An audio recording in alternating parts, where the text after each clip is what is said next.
सर्वांना प्रभू येशू ख्रिस्ताच्या नावामध्ये सलाम. पुन्हा एकदा देवाच्या सानिध्यामध्ये त्याचा गौरव करण्यासाठी, त्याचं नाव उंचावण्यासाठी आम्ही सर्वजण आलेलो आहोत. निश्चितच लवकरात लवकर चर्च सुरू होईल अशी अपेक्षा आहे. परंतु जरी चर्च बंद असलं तरी आमची उपासना मात्र सुरू आहे. आमची उपासना परमेश्वराच्या चरणी जात आहे आणि त्याबद्दल आम्ही देवाला धन्यवाद देऊया. आज पुन्हा एकदा त्याच्या चरणाजवळ आम्ही आलेलो आहोत आणि आजचा रविवार जो त्रैक्याचा रविवार, तो त्रैक्याचा रविवार आम्ही साजरा करण्याचा प्रयत्न करत आहोत. हा त्रैक्याचा रविवार साजरा करण्यापूर्वी आपण देवाच्या चरणाजवळ जाऊया, प्रार्थना करूया की त्याची उपस्थिती, त्याची कृपा, त्याची दया त्याने आज आमच्या जीवनामध्ये पुरवावी. आपण सर्वजण आपले डोळे मिटूया, प्रार्थना करूया. पवित्र पवित्र पवित्र अत्यंत पवित्र स्वर्गातील परमेश्वर बापा, आम्ही तुझ्या चरणाजवळ येत असताना मनापासून तुझ्या चरणाजवळ नतमस्तक होतो. आमचं जीवन तुझ्या चरणी समर्पित करतो. माझ्या राजा धन्यवाद देतो की या तुझ्या सानिध्यामध्ये उपासनेची सुंदर अशी संधी तू आम्हाला दिलीस. या उपासनेमध्ये आम्ही जात असताना तुझ्या आत्म्याच्या सामर्थ्यानं, तुझ्या आत्म्याच्या कृपेने आणि दयेनं आमच्या जीवनाचा ताबा तू घे. तू आमच्या जीवनाशी बोल. तू तुझी कृपा, तुझी दया आमच्या जीवनामध्ये दे माझ्या राजा. आणि आज आमचं जीवन तुझ्या सामर्थ्याच्या द्वारे परिवर्तित व्हावं याकरता तू मदत कर. आम्ही प्रार्थना करतो. आज विशेषतः प्रभू आमच्या आजूबाजूचं संपूर्ण जग, आम्हा प्रत्येकाचं कुटुंब, आम्हा प्रत्येकाचं जीवन तुझ्या हातामध्ये घे. हे माझ्या राजा, या सर्व परिस्थितीतून आम्ही जात आहोत तुला ठाऊक आहे. परंतु आम्ही धीर धरावा, तुझ्यावरील विश्वासामध्ये खंबीर व्हावं आणि परमेश्वर बाप्पा अनेकांपर्यंत ख्रिस्ताच्या नावाचं गौरव विदित करावं यासाठी तू आम्हाला चालव. प्रभू, या कोरोना विरुद्धच्या लढ्यामध्ये जे जे परमेश्वर बाप्पा ऍक्टिव्हली सहभागी आहेत त्या प्रत्येकाला तुझ्या सुरक्षिततेमध्ये चालव, तुझ्या सानिध्यामध्ये चालव. आज आम्ही तुझ्या चरणाजवळ विनंतीने प्रार्थना करतो. तू तुझ्या कृपेमध्ये, दयेमध्ये आज आमच्या देशाला आरोग्याचे उपचार कर. आमच्या देशावरती तुझी कृपा, तुझी दया दे. तुझ्या अभिषेकानं, तुझ्या कृपेनं आम्हाला भर. हे माझ्या प्रभू, आम्ही प्रार्थना करतो. ज्या ज्या ठिकाणी परमेश्वर तुझ्या चरणाजवळ येऊन अत्यंत मनापासून कळकळीने विनंती केली जात आहे, त्यांच्या प्रार्थना तू ऐकाव्यास. अनेकांचं जीवन परिवर्तित करावंस. अनेकांच्या जीवनामध्ये तुझ्या तारणाची घोषणा करावीस ही प्रार्थना करतो. प्रभू, आज आम्ही विशेष प्रार्थना करतो या त्रैक्याच्या रविवारसाठी. तुझ्या कृपेने आणि दयेनं भर. येणारं वचन तुझ्या आत्म्याच्या सामर्थ्याच्या द्वारे तू आम्हाला पुरव आणि त्याच्याद्वारे प्रभू आम्हाला तुला समजून घेता यावं, तुझं गौरव करता यावं याकरता तू मदत कर. तुझ्या हातामध्ये आमचं जीवन समर्पित करतो, सोपवून देतो. ही सर्व प्रार्थना आमचा उद्धारक प्रभू येशू ख्रिस्त याच्या प्रियाने गोड नाव तुला सादर करतो म्हणून तो ऐक. आमेन. आजच्या मन्ना करता जो शास्त्रपाठ आम्ही वाचणार आहोत, शुभवर्तमान आहे. संत मत्तईकृत शुभवर्तमान याचा 28वा अध्याय आणि 16व्या वचनापासून शुभवर्तमानास प्रारंभ होतो. संत मत्तईकृत शुभवर्तमान 28वा अध्याय 16व्या वचनापासून शुभवर्तमानास प्रारंभ होतो. इकडे 11 शिष्य गालिलात जो पर्वत येशूने नेमला होता त्यावर गेले आणि त्यांनी त्याला पाहून नमन केले. तरी कित्येकास संशय वाटला. तेव्हा येशू जवळ येऊन त्यास म्हणाला, स्वर्गात आणि पृथ्वीवर सर्व अधिकार मला दिला आहे. यास्तव तुम्ही जाऊन सर्व राष्ट्रातील लोकांस शिष्य करा. त्यास पित्याच्या, पुत्राच्या व पवित्र आत्म्याच्या नावाने बाप्तिस्मा द्या. जे सर्व काही मी तुम्हास आज्ञा दिले ते पाळावयास त्या शिकवा. आणि पहा, युगाच्या समाप्तीपर्यंत मी सदोदित तुम्हा बरोबर आहे. हे प्रभूचं शुभवर्तमान आहे. त्याच्या नावाला मान, महिमा, गौरव आता सर्व काळपर्यंत असो. आमेन. परमेश्वराच्या वचनाकडे आज आम्ही जाण्याचा प्रयत्न करूया, प्रार्थना करू. पवित्र प्रभू, तुझ्या आत्म्याच्या द्वारे, तुझ्या वचनातून त्या त्रैक्याचा अर्थ आम्हाला समजावा याकरता तू मदत कर. तुझी कृपा, तुझी दया, अभिषेक आणि अनुग्रह आमच्या जीवनामध्ये दे. उद्धारक प्रभू येशू ख्रिस्त याच्याच प्रियाने गुणनात मागतो म्हणून तो ऐक. आमेन. आज त्रैक्याचा रविवार आणि खरोखर CNN त्यांच्या अल्मानिकामध्ये किंवा ज्याला आपण कॅलेंडर म्हणतो, त्या कॅलेंडरमध्ये त्रैक्याचा रविवार विशेष पाळण्याची खबरदारी घेतलेली आहे. आणि खरोखर फार महत्वाची गोष्ट आहे, कारण परमेश्वर, त्याची उपस्थिती, त्याचं सानिध्य, त्याचं अस्तित्व आणि त्याची ओळख आम्हाला समजणं गरजेचं आहे. आणि त्याच्या ओळखीमधील सगळ्यात महत्वाची जी त्याची ओळख आहे ते म्हणजे त्याचं त्रैक्य. आणि ते त्रैक्य आम्ही समजणं, त्या त्रैक्याचा अर्थ आम्हाला समजणं हे फार आणि फार महत्वाचं आहे. ज्याला आम्ही कॉम्प्लेक्स आयडेंटिटी ऑफ गॉड असं म्हणतो. परमेश्वराची जी ओळख आहे, ज्याला आम्ही कॉम्प्लेक्स म्हणजे गुंतागुंतीची अशी आहे, ती ओळखणं गरजेचं आहे. कारण बऱ्याचदा ती ओळख न समजली गेल्यामुळं वेगवेगळ्या प्रकारचे खोटे पंथ निर्माण झालेले आहेत, ज्याच्यामुळं लोकांचा विश्वास आणि लोकांच्या विश्वासाशी एक प्रकारचा खेळले जात आहे किंवा विश्वास त्यांचा भुलवण्याचा प्रयत्न केला जात आहे. वेगवेगळी उदाहरणं आमच्या आजूबाजूला आहेत. आम्ही त्यांची नावं घेणार नाही, परंतु आम्हाला माहिती आहे की त्या अशा कोणत्या प्रकारच्या संस्था आहेत. परंतु आज आम्ही शिकणार आहोत परमेश्वराचं जे अस्तित्व आहे, त्याची जी ओळख आहे ती ओळख. ट्रिनिटी, त्रैक्य. इंग्लिशमध्ये म्हटलेलं आहे God the Father, God the Son and God the Holy Spirit. मराठीमध्ये देव जो बाप, देव जो पुत्र आणि देव जो पवित्र आत्मा. बऱ्याचदा हे ऐकताना आम्हाला असं वाटतं की जणू काही ही तीन वेगवेगळी व्यक्ती आहेत की काय. किंबहुना बऱ्याचदा अनेकांना त्रैक्य समजणं मुश्किल जातं, अवघड जातं, कारण नेमकं त्या त्रैक्याचा अर्थ आम्हाला नाही लक्षात येत आहे. आज आम्ही तेच जे रहस्य आहे किंवा ती जी मिस्ट्री आहे ती शोधण्याचा, पवित्र शास्त्रातून समजून घेण्याचा प्रयत्न करणार आहोत. हे त्रैक्य आम्हाला समजणं फार गरजेचं आहे. आणि हे त्रैक्य समजत असताना परमेश्वराची ओळख आणि परमेश्वर कशा रीतीनं आपल्या लोकांना व्यक्त होत गेला ते समजून घेणं गरजेचं आहे. आजचा जो व्हिडिओ असणार आहे थोडा जास्त लांबीला असेल, परंतु माझी अपेक्षा आहे की आपण धैर्यानं ते शिकावं की जेणेकरून आम्हाला त्रैक्य समजण्यासाठी मदत होईल. मी म्हणू शकत नाही की आपल्याला सर्वच त्रैक्याचा अर्थ समजेल किंवा मी जे सांगतो ते सर्वच समजेल असं नाही. कदाचित मला अजून ते समजायचं आहे, परंतु जितकं मला समजलंय मी सांगण्याचा प्रयत्न करत आहे. हेतू हाच आहे की आम्ही ते त्रैक्य समजून घेण्याचा प्रयत्न करूया. त्रैक्य, परमेश्वराची ओळख. परमेश्वराची ओळख आम्हाला कशी होऊ शकते किंवा परमेश्वराची ओळख आम्हाला कोण करून देऊ शकतं. या जगामध्ये कोणताही व्यक्ती नाही आहे की जो आम्हाला परमेश्वराची ओळख करून देऊ शकतो, कारण परमेश्वर आम्हा प्रत्येकाच्या कल्पनेच्या पलीकडचा देव आहे. आणि म्हणून त्याची ओळख आम्हाला व्हावी म्हणून त्यानं स्वतः त्याची ओळख आम्हाला दिली. ती ओळख त्यानं प्रत्यक्षात व्यक्तींच्या बरोबर बोलण्याच्या द्वारे दिली. ती ओळख त्यानं त्याच्या शुभवर्तमानाच्या द्वारे दिली. ती ओळख त्यानं त्याच्या वचनांच्या मार्फत दिली. ती ओळख त्यानं पवित्र शास्त्राच्या मार्फत दिली. आणि तीच ओळख आज आम्ही समजून घेण्याचा प्रयत्न करूया. ती ओळख आम्ही आज पाहण्याचा प्रयत्न करणार आहोत. उत्पत्तीचा पहिला अध्याय जर आम्ही पाहण्याचा प्रयत्न केला तर तो पहिला अध्याय त्या देवाबद्दल, त्याच्या सामर्थ्याबद्दल सांगण्याचा प्रयत्न करत आहे. आणि जेव्हा त्या देवाबद्दल सांगितलं जात आहे त्याच्यामध्ये अशा काही गोष्टी आहेत की ज्या गोष्टी शिकत असताना पहिल्यांदाच आम्हाला समजत नाहीत. उदाहरणार्थ, प्रारंभी देवाने आकाश व पृथ्वी उत्पन्न केली. जी उत्पन्न केलेली पृथ्वी त्या आकारावरही शून्य होती आणि देवाचा आत्मा जलावर तळपत राहिला होता. मग देव बोलला, प्रकाश हो, आणि प्रकाश झाला. आणि मग पुढे जशी निर्मितीची प्रक्रिया उलगडत जाते आमच्या लक्षात येतं परमेश्वर जेव्हा मानवाची निर्मिती करत आहे तेव्हा तो म्हणतो आपल्या सदृश्य असा मानव आपण करूया.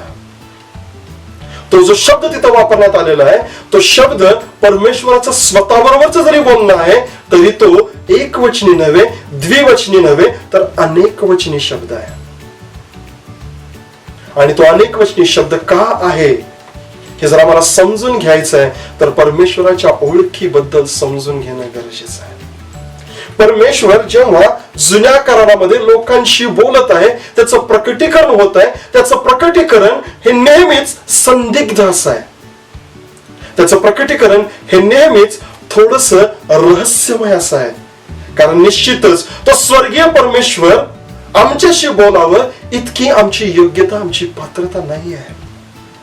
मोशे म्हणतो, प्रभू मला तुला पाहायचं आहे. आणि परमेश्वर त्याला म्हणतो की जर तू मला पाहिलंस तर तू मरून जाशील. कारण ते परमेश्वराचं गौरव पाहण्याची तुमची आणि माझी कोणाचीच पात्रता नाही. पण तरी देखील आम्ही अनेकदा पाहिलेलं आहे की परमेश्वराचं, त्याच्या दूताचं, परमेश्वराच्या उपस्थितीचं दर्शन अनेकांना झालेलं आहे. आणि मग प्रश्न पडतो की जर परमेश्वर इतका पवित्र आहे, त्याचं गौरव इतकं सामर्थ्यशाली आहे की ते गौरव पाहिल्यानंतर मोशे मरून गेला असता, तर मग इतरांना जे परमेश्वराचं प्रकटीकरण झालं ते नेमकं काय होतं? तो खरंच परमेश्वर होता का? आणि जर तो परमेश्वर नव्हता तर मग नेमका कोण होता? आणि जर तो परमेश्वर नव्हता तरी देखील तो त्या ठिकाणी ज्यानं दर्शन दिलेलं आहे त्याला परमेश्वर म्हणून वागणूक का देऊ देत आहे? आणि हेच आज आम्ही समजून घेणार आहे. देवाचं त्रैक्य, परमेश्वराचं त्रैक्य तो व्यक्त करत आहे. आणि सगळ्यात पहिल्यांदा जर त्याच्याबद्दल आम्हाला पाहायचं आहे तर उत्पत्ती 16व्या अध्यायामध्ये आम्हाला हागारीच्या जीवनामध्ये ते दिसून येत आहे. हागार सारेचा छळ सहन न झाल्यामुळं निघून गेली, पळून चालली होती. आणि ती पळून चाललेली असताना वचन सांगतं 16वा अध्याय 7वं वचन, रानामध्ये शूरच्या वाटेवर एक झरा लागतो. त्या झऱ्यापाशी परमेश्वराच्या दूताला ती आढळली. कोणाला आढळली? परमेश्वराच्या दूताला ती आढळली. कोण? हागार. आणि तो तिला म्हणाला, अगे साराईचे दासी हागारे, तू आलीस कोठून आणि जातेस कोठे? ती म्हणाली, माझी धनीन सारा आहे, हिला सोडून मी पळून जात आहे. परमेश्वराचा दूत तिला म्हणाला, तू पळून जाऊ नको, तू परत जा. हे जे संपूर्ण संभाषण आहे त्याच्यामध्ये तिथं परमेश्वराचा दूत असं म्हटलेलं आहे. परंतु जेव्हा ते संभाषण समाप्त होत आहे त्या हागारीच्या मुलाला आशीर्वाद दिला जात आहे. लक्षात घ्या, आशीर्वाद देण्याचा अधिकार केवळ आणि केवळ परमेश्वराला आहे, त्याच्या दूताला नाही आहे. केवळ आणि केवळ परमेश्वराला तो अधिकार आहे. आणि तो आशीर्वाद दिला जात आहे. आणि तो आशीर्वाद दिल्यानंतर जेव्हा 13वं वचन आम्हाला म्हणतं, तिची बोलणाऱ्या परमेश्वराचे नाव तिने आत्ता एल रोई, मला तू पाहणारा देव, असे ठेवले. तिने काय म्हटलेलं आहे? तिच्याशी बोलणाऱ्या परमेश्वराचे नाव. वचन आम्हाला आधीच सांगतं की तो परमेश्वराचा दूत होता. परंतु आता वचन आम्हाला काय सांगते? तिच्याशी बोलणाऱ्या परमेश्वराचं नाव तिने ठेवलं. देवाचं वचन सांगतं, मी परमेश्वर आहे, मी याहवे आहे, हे माझं नाव आहे आणि मी माझं गौरव इतर कोणालाही घेऊ देणार नाही. तो ईर्ष्यावान परमेश्वर आहे. जर हागार परमेश्वराला ईर्ष्येस पेटवत आहे की त्याच्या ऐवजी त्याच्या दूताला परमेश्वर समजून जर नाव ती देत आहे तर निश्चितच हागार शापित झाली असते. पण तिथं तसं काहीही म्हटलेलं नाही आहे. ते जे नाव देण्यात आलेलं आहे त्या परमेश्वराला असं म्हटलेलं आहे, आत्ता एल रोई, तू पाहणारा देव. याचा अर्थ तिथं जो आलेला आहे तो परमेश्वरापेक्षा वेगळा, परमेश्वरापासून वेगळा, परंतु परमेश्वराच्या अस्तित्वाचाच भाग आहे. आणि आम्ही समजून घेणं गरजेचं आहे. केवळ हे एकमेवच उदाहरण नव्हे, अशी अनेक उदाहरणं आम्हाला पवित्र शास्त्रामध्ये पाहता येतील. उदाहरणार्थ निर्गम याचा 3रा अध्याय. आम्हाला माहित आहे निर्गम 3रा अध्याय परमेश्वराची मोशेशी भेट झाली. त्या ठिकाणी वचन आम्हाला सांगतं, निर्गम 3रा अध्याय 2ऱ्या वचनामध्ये, तेव्हा परमेश्वराच्या दूताने एका झुडपातून अग्निज्वालेच्या द्वारे त्यास दर्शन दिले. कुणाला? मोशेला दर्शन दिले. कुणी? परमेश्वराच्या दूताने. त्याने दृष्टी लावली, तो झुडूप अग्नीने जळत असून ते भस्म झाले नाही असे त्यास दिसले. कुणाला? मोशेला. तेव्हा मोशे म्हणाला, मी आता तिकडे जाऊन हा काय चमत्कार आहे, ते झुडूप का भस्म होत नाही ते पाहतो. ते पाहण्यास मोशे तिकडे वळला, असे परमेश्वराने पाहिले. आणि झुडपातून देवाने त्यास हाक मारून म्हटले, मोशे मोशे. तेव्हा तो म्हणाला, काय आज्ञा? देव त्यास म्हणाला, इकडे जवळ येऊ नको, तू आपल्या पायातले जोडे काढ, कारण ज्या जागी तू उभा आहेस ती भूमी पवित्र आहे. आणि मग तो त्याची ओळख पण सांगत आहे, मी तुझ्या पित्याचा देव, अब्रामाचा देव, इसाकाचा देव, याकोबाचा देव आहे. मोशेनं मुख झाकलं, कारण देवाकडे दृष्टी करण्यास तो धजला नाही. दुसऱ्या वचनामध्ये काय सांगितलं नाही, देवाच्या परमेश्वराच्या दूताने एका झुडपातून अग्नी ज्वालेच्या द्वारे त्यास दर्शन दिले. आणि आता तर परमेश्वर बोलत आहे आणि मोशे परमेश्वराकडे दृष्टी करण्यास धजला नाही. दूत आहे की परमेश्वर स्वतः आहे आम्हाला माहित नाही. किंबहुना आम्ही याच्याबद्दल आजपर्यंत कधी विचार केला नाही. मला सांगू द्या की हिब्री किंवा इब्री शास्त्राचा जो लेखक आहे तो अशी लेखनातील चूक कधीही करणार नाही. कारण परमेश्वराचं नाव व्यर्थ घेणं हे त्यांच्यासाठी फार भयंकर अपराध होता. इथं हा जो दूत आहे त्या दूताबद्दल आम्ही हेच समजू शकतो की तो दूत परमेश्वरानं पाठवलेलं जणू काही त्याचं स्वतःच अस्तित्व असल्यासारखं आहे. आणि हे समजणं आमच्यासाठी महत्वाचं आहे, कारण ते समजत असताना मला त्रैक्य समजेल. कारण हे सगळे पाचारण होऊन, ह्या सगळ्या गोष्टी समजून, ह्या सगळ्या गोष्टी पवित्र शास्त्रामध्ये लिहिलेल्या असून देखील इस्रायल लोक म्हणतात, हे इस्रायला श्रवण कर, तुझा देव परमेश्वर हा अनन्य परमेश्वर आहे. म्हणजे तो एकच आहे. त्याचं जे एक असणं आहे त्याची ओळखच मुळात इतकी कॉम्प्लेक्स, इतकी गुंतागुंतीची आहे की आम्हाला ते एक असणं समजून घेण्याचा प्रयत्न करावा लागत आहे. इथं हा दूत आणि परमेश्वर इंटरचेंजेबल वापरले गेलेले आहेत. एकमेकाच्या बरोबर जणू काय ते बदलले जात आहेत. आणखी निर्गम 23व्या अध्यायामध्ये 20व्या वचनामध्ये परमेश्वर म्हणतो, इस्रायल लोकांना नियमशास्त्र दिलं, नियमशास्त्र दिल्यानंतर वचनदत्त देशाची आशा दिली आणि तेव्हा परमेश्वर त्यांना आज्ञा देऊन म्हणत आहे, पहा मी एक दूत तुझ्या पुढे पाठवित आहे, तो वाटेने तुझे संरक्षण करेल आणि जे स्थान मी तयार केले आहे तेथे तुला पोचवेल. त्याच्या समोर तुम्ही सावधगिरीने राहून त्याचे सांगणे माना, त्याची अवज्ञा करू नका, कारण तो तुमचा अपराध माफ करणार नाही. त्याच्या ठाई माझे नाम आहे. त्याच्या ठाई माझं नाव आहे. आणि परमेश्वर जणू काय सांगत आहे, तुम्ही त्याचा ऐका. नियमशास्त्र तर सांगत आहे तुम्ही परमेश्वराचा ऐका. आणि तोच परमेश्वर त्या दूताचा ऐकण्याबद्दल सांगत आहे. आणि तो म्हणतो का, कारण त्याच्या ठाई माझं नाव आहे. हे पवित्र शास्त्रात केवळ एकमेव आणि एकदाच लिहिण्यात आलेलं आहे की कोणाच्या तरी ठाई परमेश्वराचं नाव आहे. कोण आहे तो? परमेश्वर स्वतः, त्याचं अस्तित्व, आणखी कोणी वेगळा? जर तो कोणी वेगळा आहे तर निश्चितच त्याची आज्ञा माना असं परमेश्वर म्हणू शकत नाही. परंतु निश्चितच ते त्याचं स्वतःच अस्तित्व आहे, जे त्याच्या दूताच्या रूपानं इस्रायल लोकांच्या बरोबर फिरत आहे. आणि म्हणून अनेक जे पवित्र शास्त्राचे अभ्यासक आहेत ते बऱ्याचदा असं सांगण्याचा प्रयत्न करतात की ज्या ज्या ठिकाणी परमेश्वराचा दूत हा शब्द वापरलेला आहे, समजून घ्या इनकार्नेशनच्या आधी, म्हणजेच देहधारणाच्या आधी असणारा तो प्रभू येशू आहे. म्हणजेच परमेश्वराची स्वतःची उपस्थिती आहे. आणि आम्ही हे समजून घेणं गरजेचं आहे. आणखीन एक पवित्र शास्त्रातून आम्ही अध्याय जर वाचण्याचा प्रयत्न केला तर शास्त्रे 6वा अध्याय आणि 11 पासून जर आम्ही वाचण्याचा प्रयत्न केला, या ठिकाणी गिदोनाला परमेश्वराचं दर्शन आहे, पाचारण आहे. परंतु जर आम्ही हे वाचण्याचा प्रयत्न केला तर आमच्या लक्षात येईल की हे थोडस वेगळ्या प्रकारे घडत आहे. बघा 11वं वचन, मग परमेश्वराचा दूत अफ्रा येथे येऊन योवाश अबियेजरी याच्या एला वृक्षाखाली बसला. त्या प्रसंगी त्याचा पुत्र गिदोन मिद्यानांपासून बचाव व्हावा म्हणून द्राक्ष कुंडात गव्हाची मळणी करत होता. त्यास परमेश्वराच्या दूताने दर्शन देऊन म्हटले, हे बलवान वीरा, परमेश्वर तुझ्या बरोबर आहे. काय म्हणत आहे तो दूत? हे बलवान वीरा, परमेश्वर तुझ्या बरोबर आहे.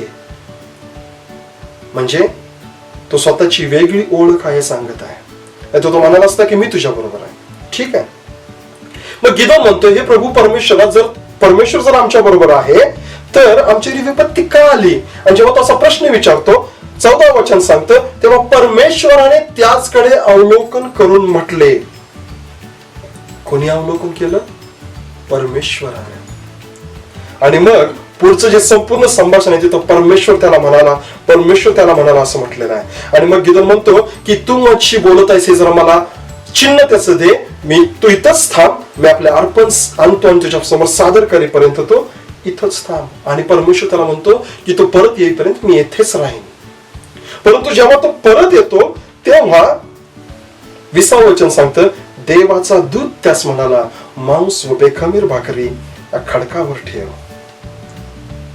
परत एकदा परमेश्वर आणि परमेश्वराचा दूत इंटरचेंजेबल झालेला आहे, बदलले गेलेले आहेत. आणि मग त्याने त्या काठीने स्पर्श केला, भस्म झालं आणि तो अंतर्धान पावला असं म्हटलेलं आहे.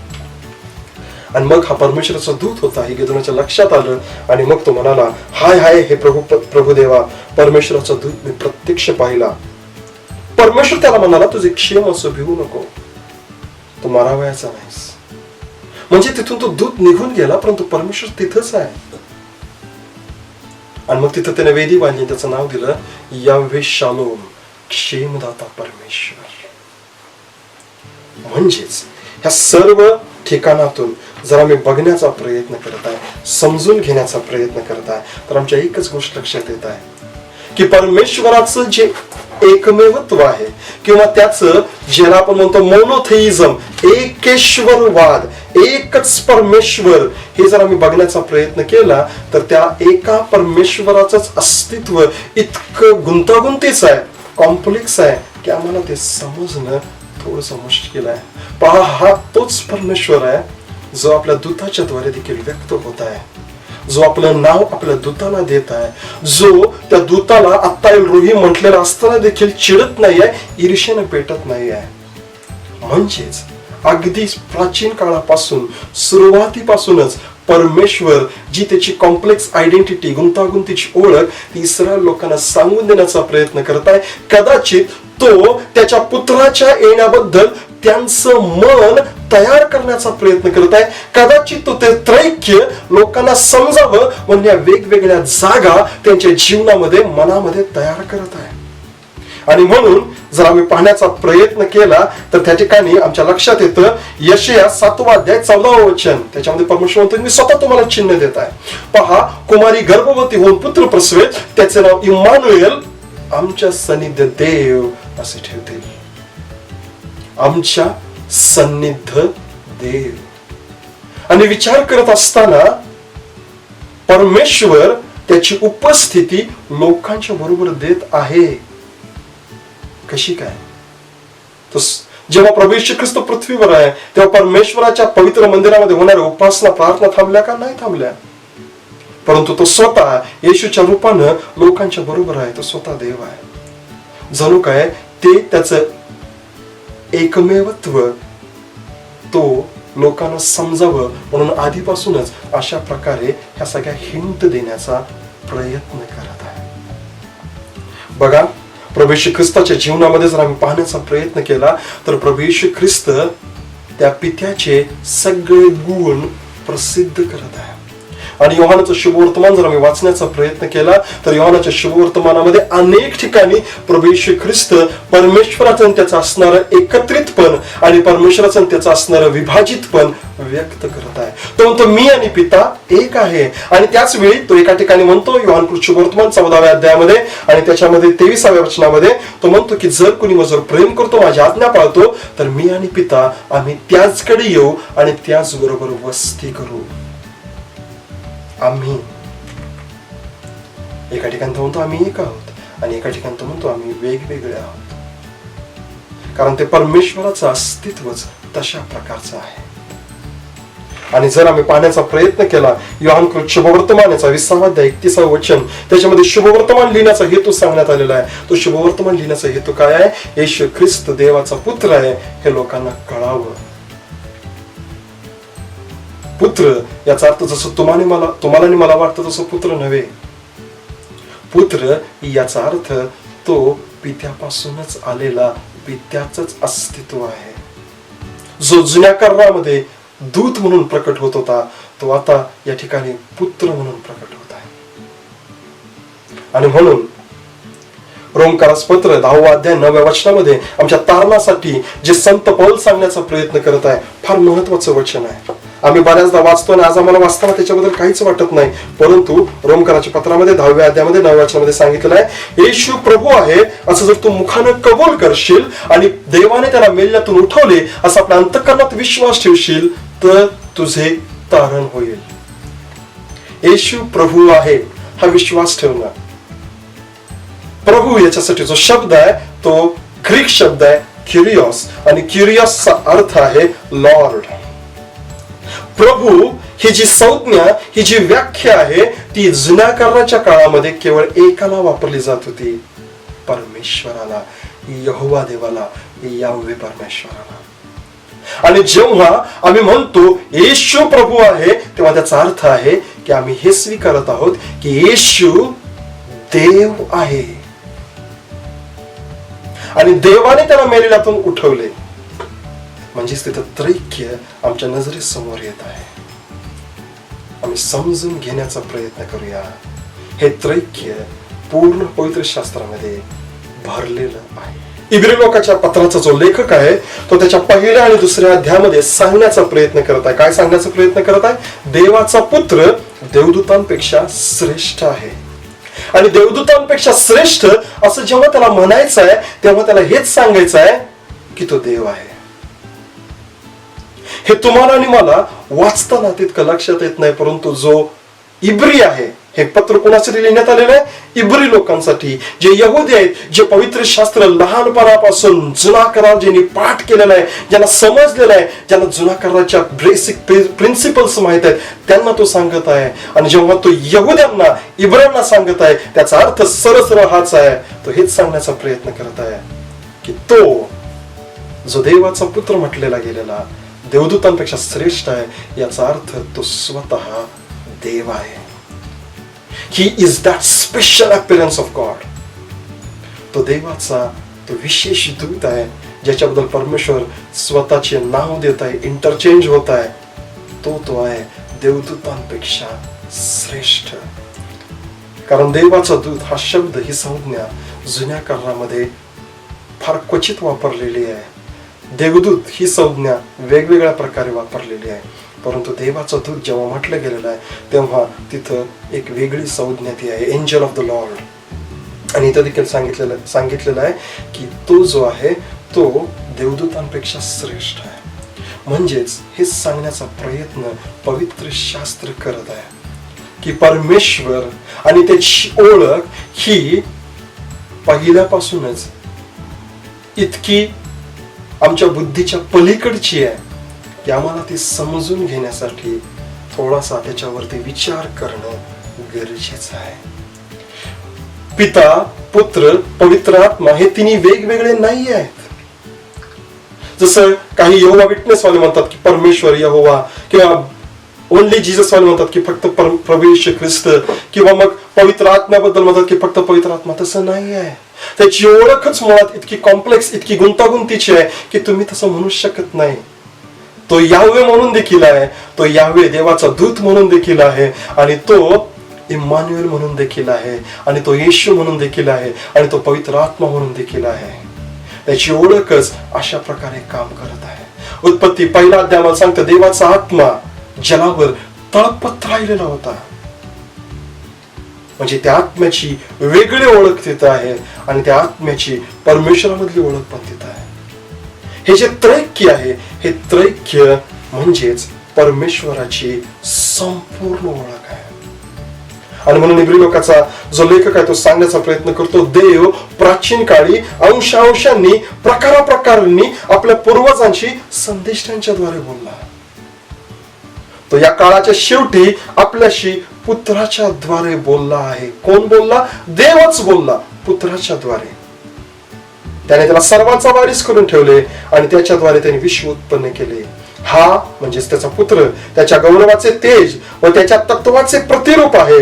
आणि आपल्या सामर्थ्याच्या शब्दाने विश्वाधार असून पापांची शुद्धी केल्यावर तो ऊर्ध्वलोकी राजाधिराज जो ईश्वर त्याच्या उजवीकडे बसला.